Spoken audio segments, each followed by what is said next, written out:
Psalms 122 in verse 1. Psalms 122 in verse 1. Okay, the Bible says here, sabi po ng Psalm, sabi ni David sa kanya pong awit, sa kanya pong sulat. Sabi niya, ano pong sabi niya sa Psalms 122 verse 1? Pwede natin basahin ng sabay-sabay. Ready, begin.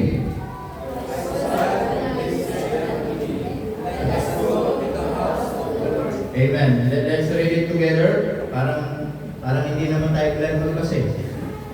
Ano sabi diyan? Ready, begin.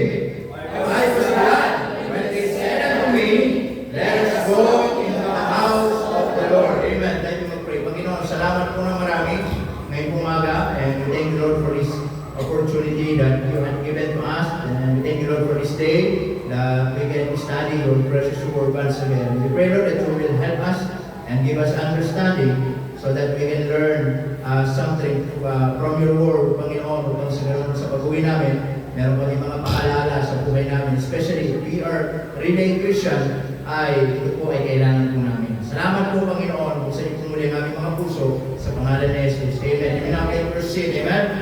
So sabi ni David yan, I was glad when they said unto me, let us go into the house of the Lord. Amen. Mga kapatid, lagi natin sinasabi, the happiest place on earth is the house of God. Amen?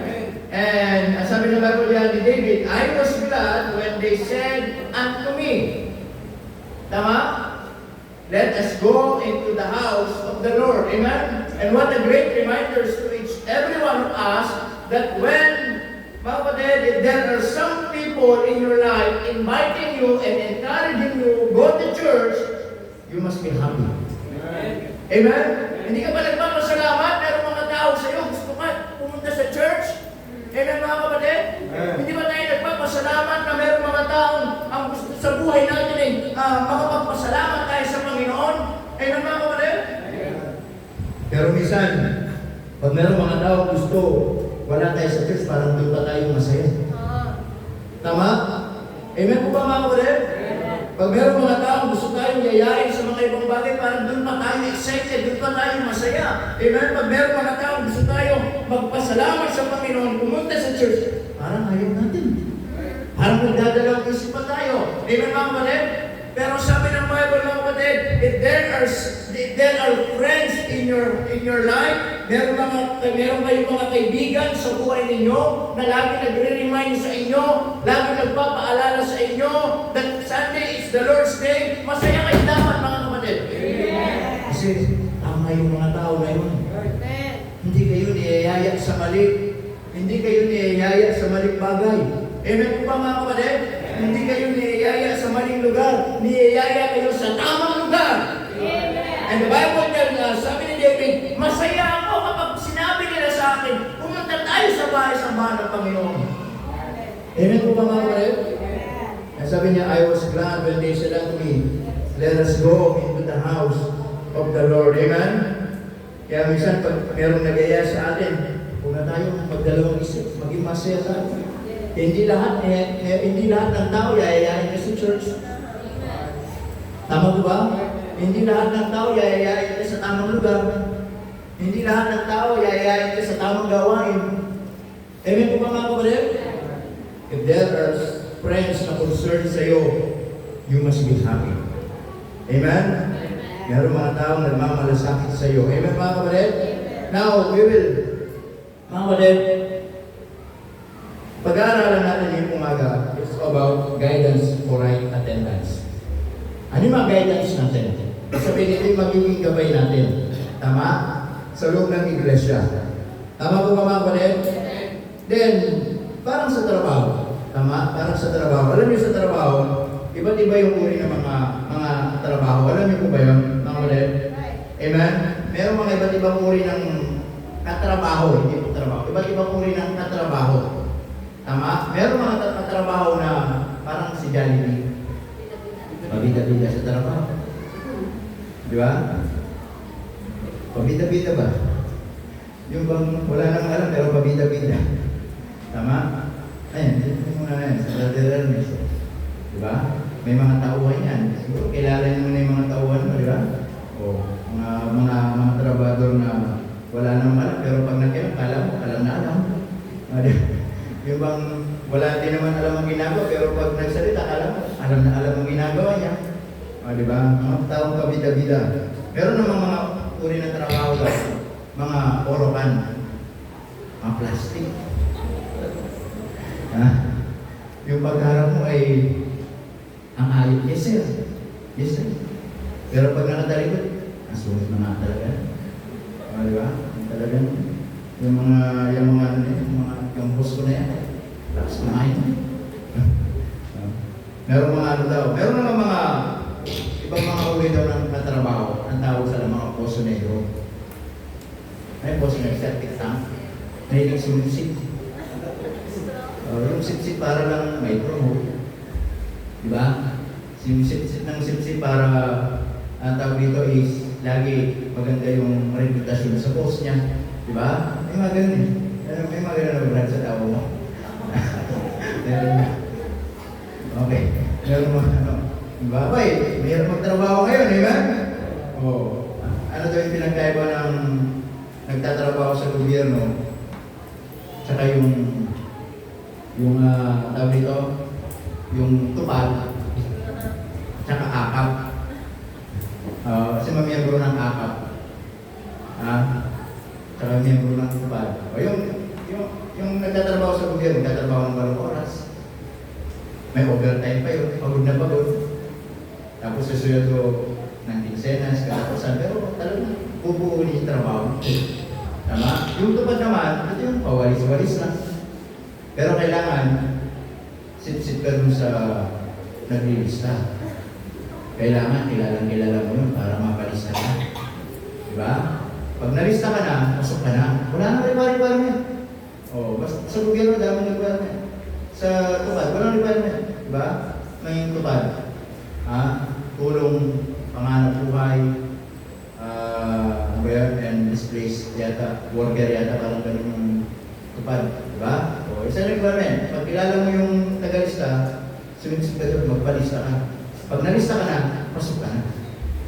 Tapos magwawalis ka na. Minsan, 2 weeks lang yata, di ba? 14 days, 10 to 14 days. Walis-walis lang. Minsan nga hindi ka magwawalis, basta may hawak ka lang walis. Tapos picture-picture. After ng 10 to 14 days, tanan! May pera ka na. Ang mahirap, yung kilala kang hindi nagwawalis sa bahay, pero nagwawalis ka sa kalsada. Ang bira. Kasi naman yung akap, ganun din naman yung proseso nun. Sip-sip ka lang doon sa tagalista. Pag nalista ka na, cellphone ka na. Ganun nga ako wala gagawin. Cellphone. Pagkatapos ng ilang araw, may seryoso ka na. Di ba? So, pero mga ano daw, poso negro. Mga uri ng katrabaho, mga pasip-sip ba? Di ba? Meron namang mga ano daw, mga parang Manila paper. Manila paper. Mga mahilig kumapel. Mga trabaho, mahilig kumapel. Lagi, boss, ang bala. Boss, ang gagawin natin. Boss, ano dyan? Mga mapapil ba? Okay. Meron naman daw mga parang downy. Ano yung downy? Mahilig magpapango. Di ba rin bumawi yung katrabaho niya sa boss niya, basta siya mabango siya. May mga ganun, di ba? Yung basta kahit anong mangyari, di ba rin mapulaan yung basta siya, hindi siya mapupulaan. Basta gusto lagi mabango siya sa boss niya. Tama? Meron namang uri ng CCTV, meron mga uri ng katrabaho, ang tawag sa mga CCTV. Yung lagi, tinitingnan yung mga trabaho mo. Diba? Titignan. Pag nakita, sumbong ka agad. Boss, ganito, nagpahinga lang, hindi nagtrabaho. Diba? Yung umidlip ka lang ng konti kasi break time naman eh, diba? Boss, ganito, overtime na yung break time niya. Mga CCTV, diba? Then yung panguli, meron daw parang yung sabon ng pride ba? Pride ba? Yung mataas yung pride. Hindi ayaw. Yung basta mataas. Yung pinagsasabihan mo na ayaw mo, gusto lagi sa tama. Yung mga ganong trabaho, di ba? Yung akala mo yung lagi tinatama mo na, hindi, alam mo yan. Mga mataas yung pride. Okay? So, alam niyo mga kapatid, yun yung sa trabaho. Pero sa church, Mga kapatid, meron din mga uri ng mga tao sa loob ng simbahan. Okay, now ay di maging paalala at pagpapala po sa atin. Amen? So, makikita po natin, mga kapatid, so kaya ito magiging guidance natin paano maging tama yung pag-attend natin sa church. Okay? Paano magiging tama? Kasi meron iba't ibang uri ng uma-attend sa church. Number one, ito yung tawag natin mga attenders. Okay? Ito yung mga attenders. Pag sinabi natin attenders, ito yung mga dumadalo every Sunday. Okay? Of course, sa pag pinag-usapan ng attenders, lagi meron tinatawag na visitors. Amen? Ito yung mga bisita. Ayan, tayo mga bisita. Tama? Kaya, salamat po sa Panginoon. Amen, mga kapatid? Na meron tayong bisita. And by the way, yan po yung ating pinaka-main goal this year. Tama? Yung mga wala po dito, ang pinaka-goal natin this year, magpo-focus tayo sa tatlong bagay. Amen? Ito yung DIY ministry ng church natin. Tama? Di ba meron mga DIY store? Tama? DIY? Ano yung sabihin DIY? Do it yourself. Alam niyo, sa isang gawain, hindi ito basta lalago na lang basta. Kailangan gumalaw tayo. Kailangan kumilos tayo. Hindi ka bibili ito sa DIY. Pag binili mo yung robot na hindi na kailangan dugsong-dugsongin mo pa, hindi mabubuong mag-isa kung hindi mo gagalawin isa-isa. Tama po ba mga kapatid? Now in our church, hindi magiging productive ang isang bagay kung wala tayong gagawin. Kaya nga do it yourself. Amen? So DIY. Tama? Ano yung letter D? Discipleship. Tama mga kapatid? So we will focus about discipleship. So magiging routine natin, mga kapatid, every adult, magdi-disciple ng young people. Each young people, magdi-disciple ng junior. Then junior, magdi-disciple ng bata. At least one. Amen mga kapatid? Then outside the church, meron tayong tinatawag na yung I. Ano yung tawag natin doon? Intentional soul winning. So we will focus about evangelism. Amen po ba? So kaya nga, mga kapatid, I encourage you, if you have time to go with us, amen, go win soul, mga bata, magtuturo, kung available kayo, sumama kayo. Amen? Kung hindi talaga kayo pwede, pilitin ninyo. Marami tayong mga tracks po dyan, mag-atay kayo ng kaluluwa sa mga katrabaho nyo, sa mga kaklase ninyo, sa mga nakakasama ninyo, to win them for the Lord Jesus Christ. Amen? And then yung wife, mga kapatid, your visitor. Tama? So, each of us, we will focus about inviting visitor. Amen? So, lahat tayo, huwag tayo papayag every Sunday na wala tayong bisita sa church. Amen. Amen po mga kapatid?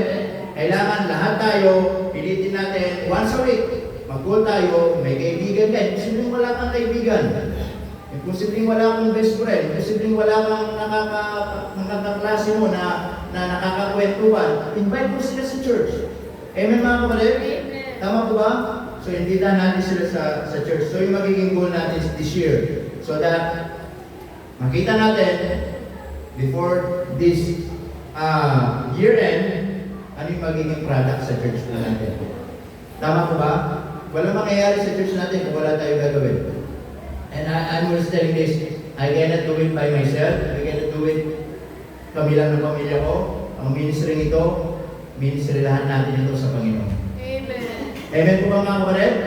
Pagsikapan natin, palaguin natin sa biyaya ng Panginoon. Tama po ba mga kapatid? Amen. So meron tinatawag na visitor. Ito yung mga bisita. Amen?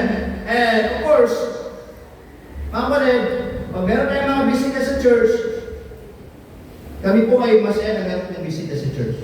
Masaya ba kayo na meron bisita sa church? Amen mga kapatid? So dapat, yun yung i-aim natin, yun yung i-goal natin. Tama? Na makapagdala tayo ng bisita sa Panginoon. At yun yung magiging focus natin ng kasiyahan natin. Tama? That every Sunday, hindi lang tayo umawit. Every Sunday, hindi lang tayo nakikinig na salita ng Diyos. Meron tayong mga bisita na madala natin sa Panginoon. Amen. Amen? At hindi na, at ako, pag meron mga bisita, hindi natin sila papangakuan ng pera, hindi natin papangakuan ng material na bagay. Ang may papangako natin sa kanila ay spiritual na bagay. Amen. Especially, mga bisita po namin, kaligtasan na may bibigay po namin sa inyo. At ang kaligtasan ko, wala po dito sa church. Hindi po ang Baptist Church, hindi po si Pastor. Nasabi ng Bible, ang kaligtasan ay kay Kristo lamang. Sabi ni Jesus, ako ang daan, ang katotohanan, at ako ang buhay, walang paparoon sa Ama, kundi sa pamamagitan ko. Amen mga kapatid? Sapagkat ang namatay sa krus, hindi po baptist. Ang namatay sa krus, hindi po katoliko. Ang namatay sa krus, hindi po Iglesia ni Cristo. Ang namatay sa krus, si Cristo mga kapatid. Kaya bakit siyang kaligtasan? Siya yung namatay para sa atin. Kaya walang reliyon na makakapagligtas, kundi si Cristo lamang. Amen?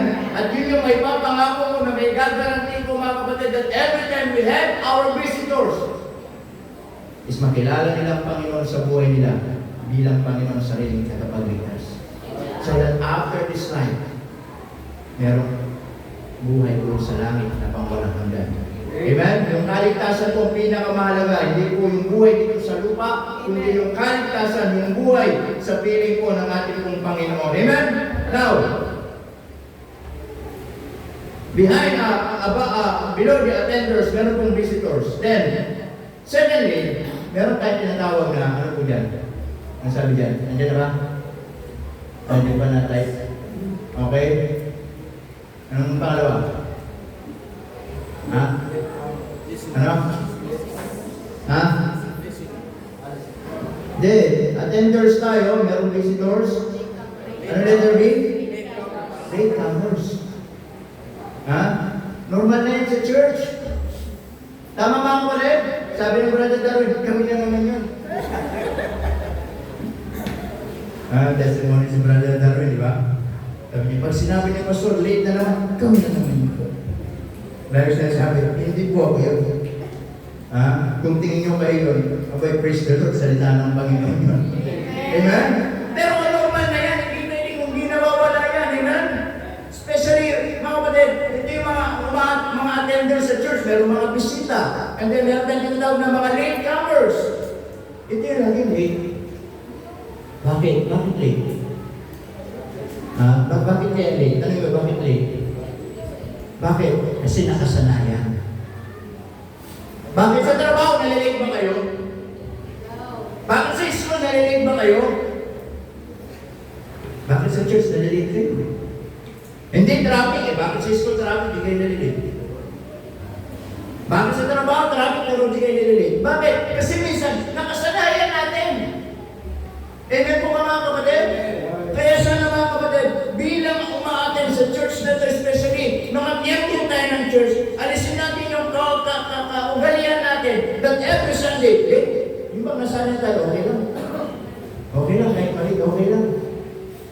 Mga kapatid, hindi magandang ugali. Tama po ba? Amen po ba mga kapatid? Amen?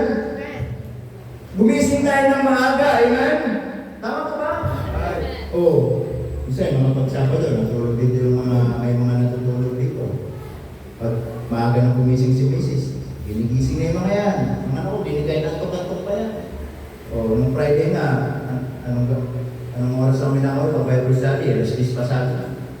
Siyempre, pag may mga anak ko, pwede yung pinapapasan, maaga lang gigising si Bible. Magtuturo kami ng bata sa real, kaya mga anak ko, hindi pa yan nag-aamusal, doon na yung nag-aamusal sa ano, baka na lang ang tinapay. Ganun talagang gawain eh. Tama mga kapatid? The point is this, minsan, nalilate tayo kasi nakasanayan natin. Tama mga kapatid?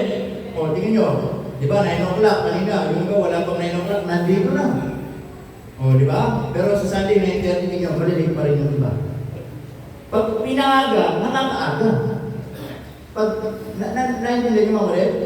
Oh. Pero pag bumalik tayo sa 9:30, nalilate. Ibig sabihin, maintindihan nyo ano eh. Pag sinabi 9 o'clock, abay yung aga. Pag back na normal ang schedule ng church, 9:30 ng worship, abay nalilate. Di ba? Doon the point, meron talaga late comers. Amen? Then, meron tinatawag na susunod. Ano yung mga runners? Mga kapatid, ito yung mga umaten sa church. After na service, hindi mo na makita.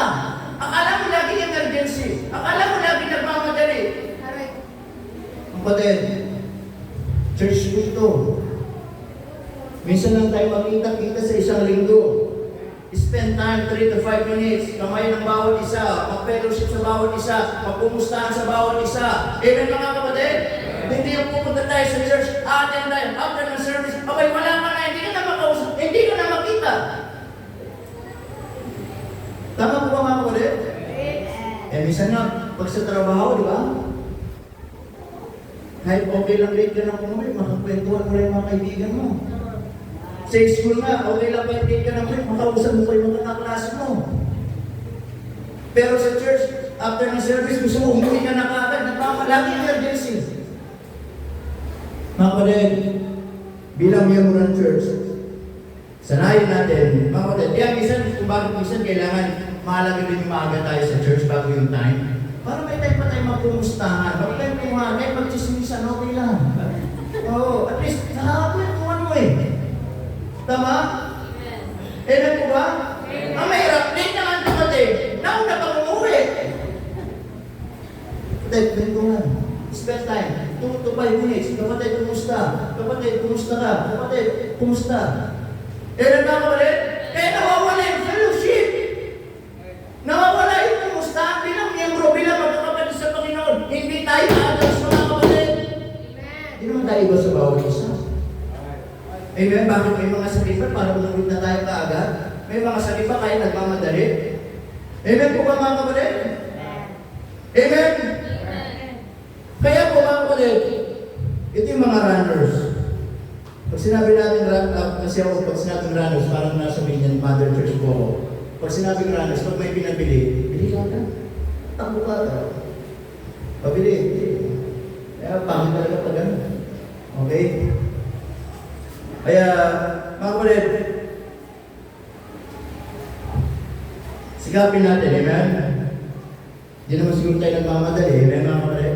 Amen. Pag saan, di ba lagi ba tayo nagmamadali? Meron ba kayong iniwang sinaing sa bahay at kailangan magmadali baka masunog? Ha? Meron ba kayong iniwang aso hindi pinakain baka mamatay at kailangan pakainin? Ha? Meron ba kayong iniwang importanteng cellphone na na-charge kailangan i-charge ka, ano? Mga kapatid, hindi tayo dapat maging runners. Amen? Not only runners, but also, ano sabi dyan? Ano yung mushrooms? Ha? Kabutid. Ito yung mga kumatay sa church, pasulpul-sulpul. Amen mga kapatid? Hindi mo alam kailan sisimba. Hindi mo alam kailan mag-church. Basta susulpul na lang. Magugulat ka. Nandiyan na. Susunod. Wala na naman. There is no consistency. Amen po mga kapatid? Kaya minsan, baka hindi mo na lang, baka ba? Tagal na din natin church, baka patay na yan. Tama mga kapatid? So there is no consistency. Hindi mga parang kapatid, pasulpot-sulpot lang. Kailan na isipan? Nakapagsimba. Kailan na isipan? Tama po ba? Then next tayo. Yung mga watchers. Ano yung mga watchers? Ha? Ito hindi mapakali. Ha? Amen mga kapatid? Ito yung habang nakupo kung saan tingin ng tingin. Lagi nakatingin sa orasan. Tama? May minsan hindi makapag-focus sa preaching kasi tagal naman yung pastor. Anong oras na? Cellphone. Lagi kung saan nakatingin. Mga kapatid, gusto mo matuto, mag-focus ka dito. Amen mga kapatid? Tama po ba? Walang masama mag-cellphone. Walang masama tumingin. Because we are in the church. We are inside the church. We must learn how to become attentive. Tama po ba mga kapatid? Ito yung lagi. Tatanghali na. Dito na ang oras na. Amen po ba? Amen mga kapatid? Ito yung lagi. Nakatingin sa oras na. 5 minutes. Hindi pa rin tapos. Amen po ba? Yung mga watchers. Then ano ba? Yung mga walkers. Yung mga walkers. Ito yung mamatay niya ng church, palakad-lakad naman. Gusto may mga ganun. Kaya nga sana dito, every time, especially we study the Word of God, wala nang palakad-lakad. We must respect the preaching of the Word of God. Amen? Amen po ba? Minsan nga, pag sa school, di ba? Pag lupang hindi lang. Kahit malayo ka, narinig mo, stop. Dito, palakad-lakad. Tama po ba mga kapatid? Amen po ba? Palakad-lakad. And then, meron tayong tinatawag na At yung mga umatid, natutulog naman. Ha? Tama po ba? Mga kapatid, hindi ito pahingaan. Hindi ito lugar para matulog. Hindi ito lugar para mag-aral ng salita ng Diyos. Amen na mga kapatid? Hindi, pastor, pagod ka. Ay, doon ka matulog sa bahay, kung pagod ka. Tama po ba mga kapatid? Amen? So, hindi ito lugar para matulog. Hindi ito lugar para... Meron ako kung hihilig ka pa. Tutulog pala mo. Tama mga kapatid? Kaya nangyayari, if we are like this, kung kagaya tayo ng mga ganitong uri ng mga attender sa church, hindi tayo lalago. Amen po ba mga kapatid? Wala pong mangyayaring paglago sa buhay pananampalataya natin. Amen? Para lang masabi, atin lang.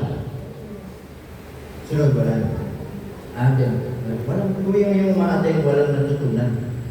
Amen? Then the next, of course, meron naman tinatawag na faithful attenders. Praise the Lord. Amen? Ito yung mga mananampalataya, ito yung mga members sa church na umaatin, maaga. Amen? Hindi pa lakad-lakad, hindi pa sulpot-sulpot. Amen mga kapatid? Hindi pa tingin-tingin sa oras, hindi pa tulog-tulog. Ito yung mga matatapat na miyembro. Ito yung mga matatapat na umaatin. At yun yung gusto ng Diyos sa bawat isa po sa atin. Maging matapat tayo sa pagdalo sa church. Sa pag-attend sa church. Amen po ba mga kapatid? Number 2. Of course, pag mayroong mga attenders, ito yung mga listeners. Ano yung mga listeners? Ito yung mga nakikinig. Tama po ba? Narinig po ba ako? Pero, meron mga ilang bagay dito, mga kapatid, na uri ng listeners.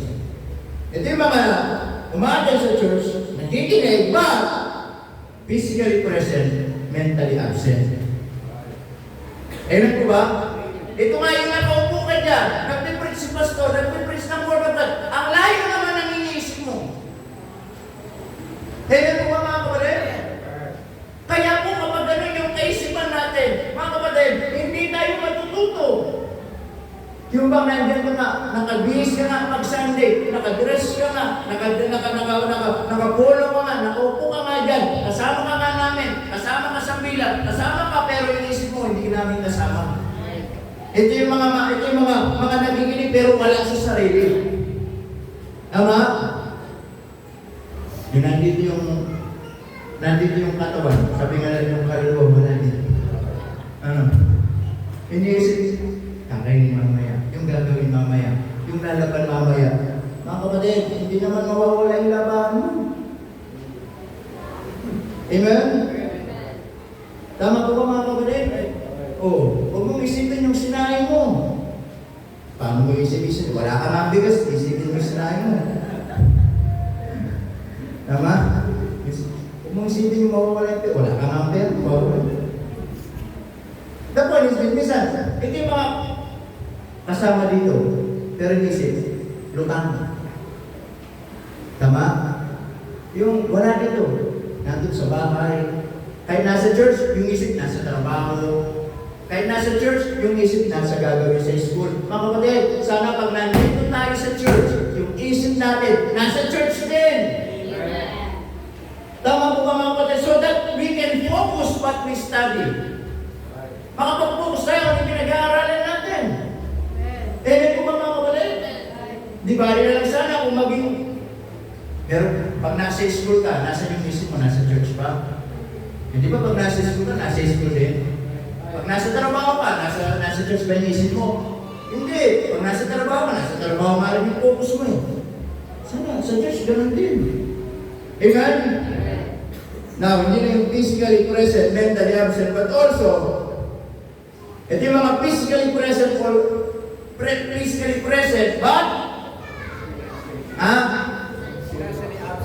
financially absent. Anong sinasabi dito? Mga kapatid, ito yung mga umattend sa church, pero hindi nagbibigay. Hindi nag-ooperate. Hello? Amen mga kapatid? Bakit? Hindi ba naging mabuti ang Diyos sa isang linggo? Hindi ba naging mabuti ang Diyos sa atin? Araw-araw, hindi ba natin nararanasan yung provision ng Panginoon? Amen? When it comes to giving, there is no exact amount what we can get sa Panginoon. But the point is this, bilang parte ng pagsamba mo sa church, yung pagbibigay. Kaya huwag kang aatin sa church na hindi ka magbibigay. Sana naintindihan yung sinasabi ko mga kapatid. Amen? Estudyante, huwag kang aatin sa church na hindi ka marunong mag-cooperate. It doesn't matter. Naniniwala ko nakakahawak ka ng bawal. Di mag-cooperate ka. At least, the point is this. Yung pagbibigay kasi mga kapatid, kasama yan sa pagsamba natin. Tama po ba mga kapatid? Amen? Kaya po mga kapatid, ito yung mga umaaten sa church. Amen? Physically present, pero financially absent. Atin lang, pero hindi magbibigay. Maintindihan mo pagbisita, given na yun. They are not required to give. But if you are a member of this church, it must be our responsibility to God. It must be our responsibility in this church. Amen po mga kapatid? Tama? Kaya po huwag natin sasanayin yung sarili natin. Atin tayo na hindi tayo magbibigay sa Panginoon. Sanayin natin, atin tayo meron ng ibibigay sa Panginoon. Amen? Yun po ay patunay, yun po ay katibayan ng Diyos mabuti sa buhay po natin. Amen po mga kapatid? Hindi po lubi ang Diyos. Tama? Hindi po lubi ang Diyos. Minsan, pwede natin baliktarin. Meron namang mga kapatid, pwede natin baliktarin. Meron namang physically absent, pero financially present. Minsan meron namang mga ganun umaaten, di ba? Hindi maka-attend, baka meron valid reasons. Pero, nagbibigay sa Panginoon. Amen mga kapatid? At yun yung lagi ko sinasabi. Tama? Kung kayo hindi maka-attend sa church because of some reason, valid reason, may sakit kayo, o talagang emergency, o talaga importante. Pero huwag natin nakalimutan yung responsibility natin. Bakit? Kasi sa church natin, meron tayong tinatawag na weekly expenses, mga weekly na mga pinagagamitan natin, di ba? Kaya kung absent ka, hindi ka pa magbibigay din. Hindi natin masusustain yung mga pangangailangan natin. Tama? Kaya salamat po sa Panginoon. Iba talaga absent, pero nagbibigay marahil sa Panginoon. Amen po ba mga kapatid? Amen po ba? Yung iba, absent din yung offering. Tama? Then, meron naman tinatawag ditong direct hearing. Alam mo yung direct hearing? Pag sinabi natin ano po yun? Manika. Nakakarinig ba ang manika? Hindi. Minsan, meron mga ganun din minsan attender sa church. Amen? Na kahit anong maliwanag, kahit anong ituro, kahit anong nagbibingi-bingi yan. Amen po ba mga kapatid? Tama? Parang mga anak natin, meron tayong inuutos, pag nagbibingi-bingi yan, gusto ba natin? Amen po ba mga kapatid? Minsan dinalag kung bingi ba talaga o nagbibingi-bingihan. Pero alam naman, hindi sila bingi. Pero pagtataka ka, hindi ka nila marinig. Tama mga kapatid? Sabi ka, direct hearing. Amen? Kaya nasabi ng Bible sa Proverbs chapter 20 verse 9, na kapag inilayo natin yung pakinig natin sa salita ng Diyos, amen? That even our prayers shall be abominable unto the Lord. Amen po ba mga kapatid? So hindi mga umatan sa church na nagbibingi-bingihan. Na kahit anong ituro, kahit anong paliwanag, kahit anong salita ng Diyos, walang pakialam basta bingi-bingihan. Kaya walang paglalit. Amen po ba mga kapatid? Mga direct hearing. Of course, meron naman tinatawag na ito mga listening.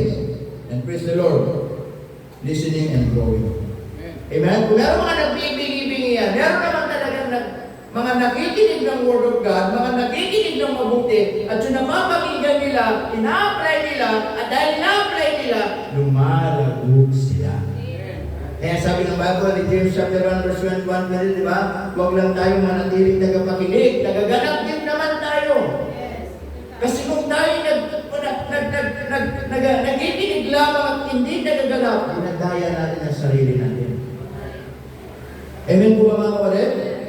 Kaya sabi dyan, ito yung mga listeners, ito yung mga nakikinig, and then growing. Amen? And that is what exactly nais po ng Diyos sa atin. Na makinig, matuto, lumago sa buhay natin. Amen po ba? Kaya po mga kapatid, yun yung mga uri ng mga listeners. Amen? Then, number 3. Ito naman yung mga tawag natin, performers. Ano yung satang performers? Pag sinabi natin performers, ito yung mga nagpe-perform. Amen? Performers. Now, as they perform, of course, merong mga, sabi dyan, mga pleasers. Amen? So bakit nagpe-perform yung mga artista? Bakit nagpe-perform yung mga singers, mga dancer? Hindi ba para itaas sila? Amen mga kapatid? Lalo na ngayon, ang daming mga performers, mga awit na mga mundo. Tama mga kapatid? Oh. Saan ko na ano bang nakatente? Tama? Mga awit din ang mga ano. Sa mga bata, marinig mo. Pero the point, mga kapatid, hindi yung mga uri ng mga umaaten sa church, mga members sa church, na performers. Amen? Na sila magpe-perform para gusto palakpakan sila, magpe-perform para itaas sila, magpe-perform para sabihin, napakagaling nila. Amen mga kapatid? Ito yung mga tao magpapagaling sa Panginoon kasi maraming membro. Ay may bisita ngayon, naawit ako. May bisita ngayon, tutugtog ako. Pakitang tao. Amen mga kapatid? Gusto lang nila palakpakan. Gusto lang nila itaas sila. Gusto lang nila, mga kapatid, sila po ay itaas. Amen? Palakpakan. Pakitang tao. Kaya sabi ng Bible, amen? Sa Colossians chapter 3, verse 21 hanggang 23, makikita natin doon. Sabi doon, ano man ang gagawin nyo ng buong puso para sa Panginoon at hindi para sa tao. Tama? Amen? Na hindi ito yung kapag naisip mo, tutugtog ka. Pag naisip mo, sasama ka. Pag ayaw mo na. Hindi tayo performers mga kapatid. Amen? I want to remind you, hindi ka niligtas ng Diyos, hindi tayo niligtas ng Panginoon para maging dekorasyon, para maging palamuti sa church, para maging performer lang sa church. Amen mga kapatid? Then meron mga matandawag ng mga givers. Amen? Pag sinabi natin givers, iba't ibang uri ng attitude. Ito yung mga nagbibigay, pero minsan makwenta. Amen mga kapatid?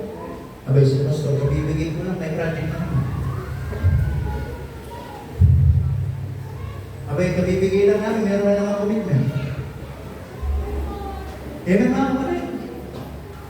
Tama po ba? Minsan yung mga makwenta, yung pa hindi nagpipigay.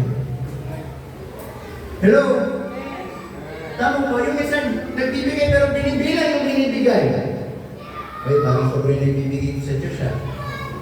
Mga kapatid, huwag natin ugali maging makwenta tayo sa Panginoon.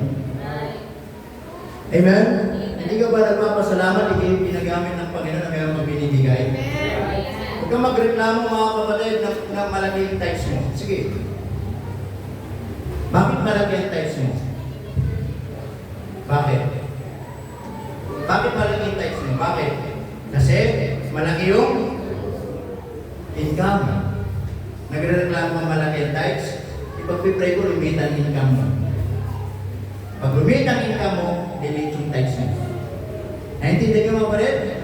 Oh. Kaya minsan, hindi tayo nakapagkatiwala ng Panginoon sa 1 million kasi sa 10% hindi natin kaya ibigay. Amen mga kapatid? Kaya minsan, yung mga nagreklamo, malaking binibigay, sige, pag-pray namin lumit yung sweldo mo para lumit yung bibigay mo.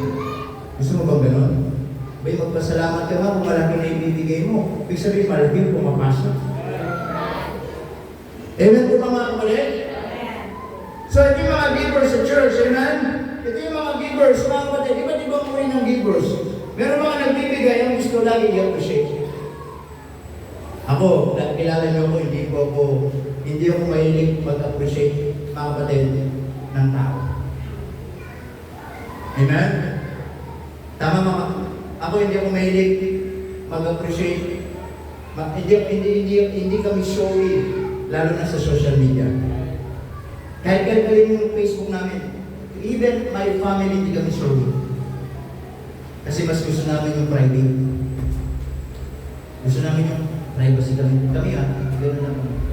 Tama? Hindi kami showy na pag merong nagbigay ng miyembro sa amin, kung halimbawa may nagbigay sa amin, pupos, salamat po kay kapatid na ganito. Tama? Ako yun yung dahil tinuro ko sa sarili ko. Hindi yung magiging ayaw na ng ganun. Amen mga kapatid? Yung merong mga nagbigay sa amin na ganito, nagbigay ng pera, may mga nagpamasko sa amin. Hindi kami, salamat sa pamasko ni ganito. Diba? Basta siya, pinamasko ng 20,000. Sinigreto ko lang. Ay, narinig yata nila. O, diba? O, still very nga, 30,000 pinamaskohan sa amin. Pero hindi kami kasi mahilig sa ganun. Pero kasi mga tao gusto nila, ganun sila. Tama po ba? Meron namang mga taong baliktad. Nagbibigay, pero gusto nila secret lang. Amen mga kapatid? Meron mga taong nagbibigay, pero gusto nila ayaw sila makilala. Ayaw nila ipaalam, ayaw na nila ma-mention. So iba-iba. Alin tayo sa dalawa? Alin tayo sa tatlong na? Tayo ba magbigay makwenta? Tayo ba magbigay gusto natin? Itaas tayo? O tayo ba yung nagbibigay gusto natin? Nahihig lang. Parang si Mama. Nahihig lang. Amen mga kapatid? Pero the point is this mga kapatid. If you are a giver, praise the Lord. Salamat ka kung nakakapagbigay ka sa Panginoon. Means, hindi nauubusan yung blessing ng Panginoon sa iyo. Amen? You will stop giving kapag ang Diyos huminto na yung blessing niya sa iyo. But unless ang Diyos hindi huminto sa iyo, huwag huminto. Amen? And take me note. Ang Panginoon, bibigyan ka pa ng maraming opportunity. Hindi para maging sakim, kundi lalo ka maging kagalit ka. Amen po mga kapatid? Not only a giver, but also, siyempre, ito yung mga kapatid, ito yung mga servers. Ito yung mga naglilingkod sa Panginoon. Amen? Hindi ito yung naglilingkod para palakpakan. Hindi ito yung mga naglilingkod para magpakitang gilas. Hindi ito yung mga naglilingkod para sabihin magaling. Hindi yung mga naglilingkod kahit kung ano nakakita, maglilingkod sila. Magpapagamit sila. Aawit sila. Bakit? Because they understand and they realize, mga kapatid, na yung pinaglilingkuran nila ay hindi tao, kundi ang Panginoon. Amen?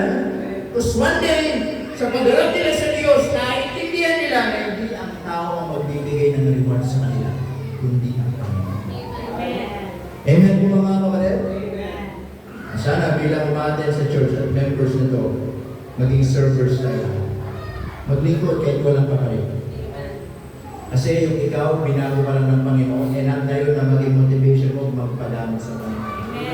Amen? Kung ano po yung mga bagay na meron ka ngayon, tatandaan mo, bonus na naman yan. Ang pinaka-blessing na meron ka yung kaligtasan. Amen? Because the Bible tells us, mga kapatid, makamtan man ng tao lahat ng yaman ng mundo, kung mapahamak naman ang kanyang kaluluwa sa impyerno. Wala din. Amen po ba mga kapatid? Kaya pinaka-importante, mga kapatid, sa buhay dito sa lupang ito, yung ikaw, matiyak mo pag namatay, sa langit ka pupunta. Whether may bagay ka, whether wala ka, may pera ka, wala ka, anong meron ka o wala ka, basta alam mo, sa langit ka pupunta, yun ang pinaka-importante. Amen mga kapatid? Then last, ito po yung, hindi lang performers, but also ito yung mga worshipers. Ito yung mga pumupunta sa church para sumamba. Bakit tayo nandito? Para sumamba. Pero merong dalawang uri ng worshipers. Ito yung tawag natin, false worshipers. Amen? Ito yung mga sumasamba, pero problema, mali yung sinasamba nila. Amen mga kapatid? Tama po ba? Mga sumasamba, pero mali yung sinasamba nila. Ang sabi ng Bible, mga kapatid, in Romans chapter 1, verse 21 to 25, amen? Ano na yung verse ito? Sa Romans chapter 1, verse 21 to 25. Okay, ano sabi ng Bible yan? Romans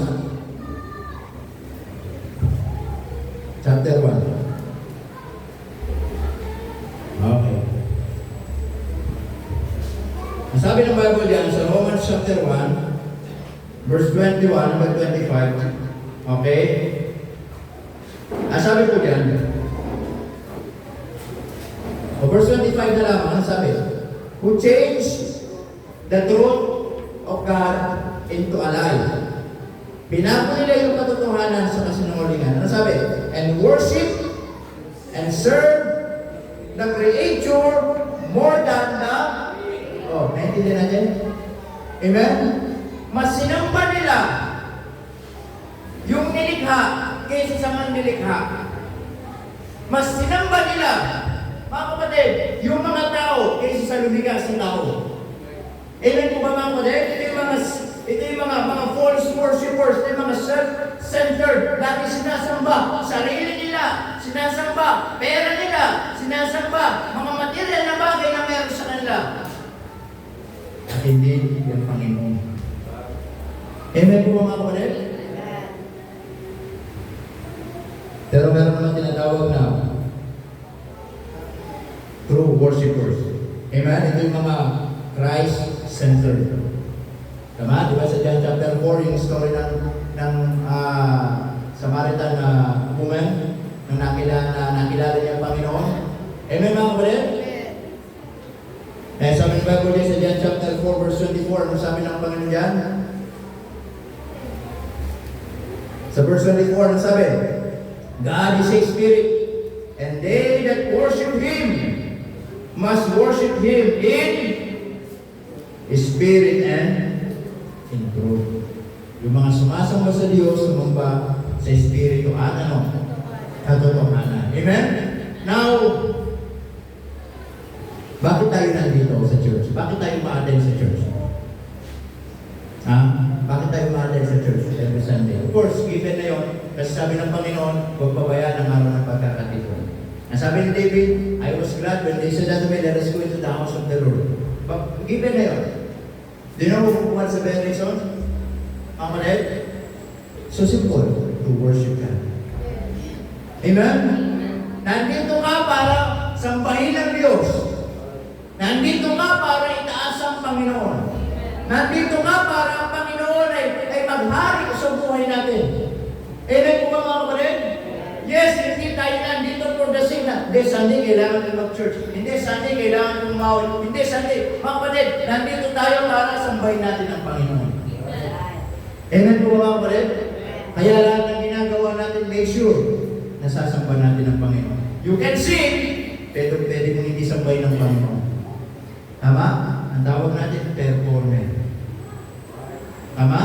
Pwede kang nandyan, pero pwede ka hindi sumasamba sa Panginoon. Ang tawag natin, uma-attend ka lang. For the sake, nandyan ka lang. Kasi tunay na pagsamba, mga kapatid, nagsisimula sa kanloob. Amen? Kaya po alam ng Diyos, sa bawat pagpunta natin dito, kung tama tayo sa Kanya. Kaya sana, mga kapatid, mga kaibigan, itong mensahe ng Panginoon ngayong umaga, hindi naging pasakit sa atin. Sana ito naging paalala. Amen? So that we can see ourselves na meron pala mga bagay na kailangan baguhin sa buhay natin. Amen? Nasa haba-haba ng panahon na umaten tayo sa church, parang walang nagbabago sa atin. The way na umaten tayo, hanggang the way na umuwi tayo. Amen po ba? Sana ma-realize natin na kaya pala tayo pumupunta sa church. Maging matapat tayo sa Panginoon. Sambahin natin ang Panginoon. Alam niyo, pag totoo mong sinasambang Panginoon, yung mga bagay, mga kapatid na nabanggit kanina, makikita mo, unti-unti, nawawala sa buhay. Makikita mo, excited ka pag Sunday, ayaw mo nang balik. Makikita mo pag Sunday, gusto mo, focus ka. Makikita mo pag Sunday, gusto mo, mga kapatid, ay attentive ka na makinig ng salita ng Panginoon. Yung bang ayaw na ayaw mo pag Sunday, umabsent ka. Amen po ba mga kapatid? Kaya po, sabi ni David, I was glad when they said unto me. Tanong ay umaga, masaya ka pa ba umaattend sa church? Amen? Masaya ka pa ba umaattend sa church? Sana huwag mong ayahan ang pagpunta sa church, pabigat sa'yo. Sana huwag mong ayahan ang pagpunta sa church, mga kapatid, pahirap sa'yo. Amen? Sana lagi mong isipin ang pagpunta sa church ay isang opportunity, pribileyo. Pupurihin natin ang Panginoon. Dahil kung natin tumayo, dahil po manalangin.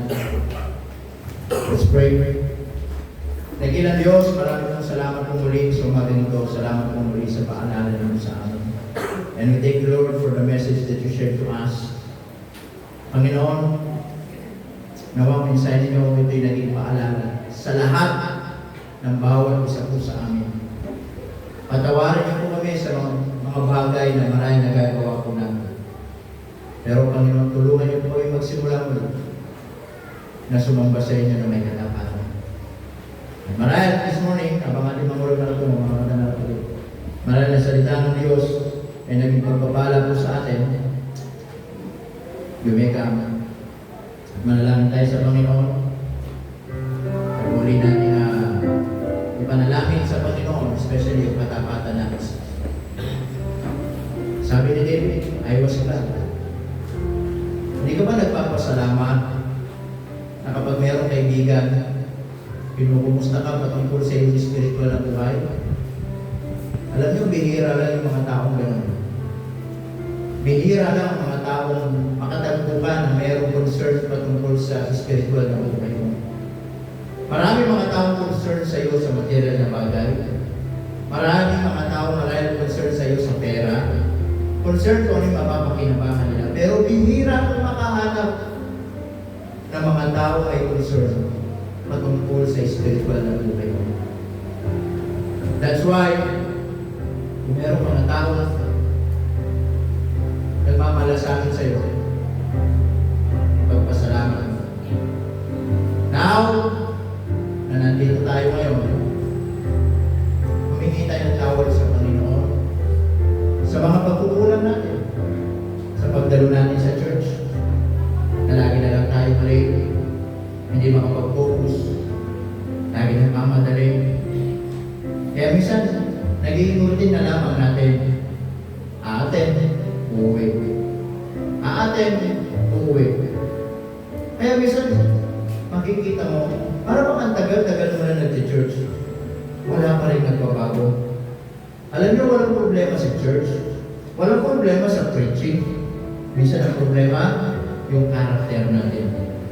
But if you don't, why don't you try na baguhin? Lord, I want to be faithful. That every time I go to church, I want to focus. I want to listen very carefully so that pag uwi ko, Panginoon, meron akong matutunan. Subukan mo. Subukan mo. And I tell you, you will see the difference. Lahat naman tayo nagkukulang. Lahat naman tayo nagkakamali. But God is so gracious. Lagi niya tayo gustong itama. Lagi niya tayo gustong i-correct. Upang sa ganon, matuto tayo. Matuto tayo. Amen. Sana itong taon ito, magtapat tayo sa Panginoon. You see, natapos yung isang taon, ang dami nating pagkukulang sa Diyos, pero minsan makita mo, napakabuti pa rin ang Panginoon sa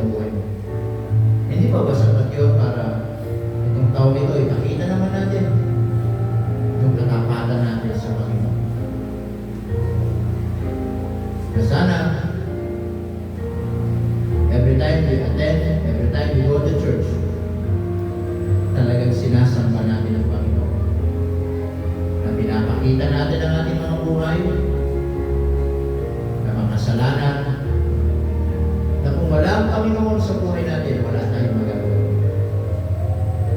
And we're all here, of course, to be grateful and to be thankful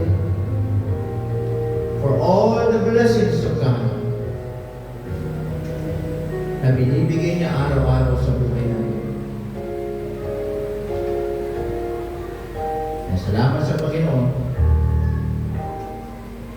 sa Diyos na sinasamba natin. Panginoon, salamat po naman. Pagpalain ko kami, pagpalain ko kami mga. Salamat po sa paalala. Nawa ito naging maraming masakit. But Lord, alam po namin na masakit ang katotohanan. Not to judge us, but to correct us. So that, Panginoon, muli kami maging tama sa inyong program. Pagpalain po kami sa pangalan ni Jesus. Amen. Praise the Lord. Amen. Amen.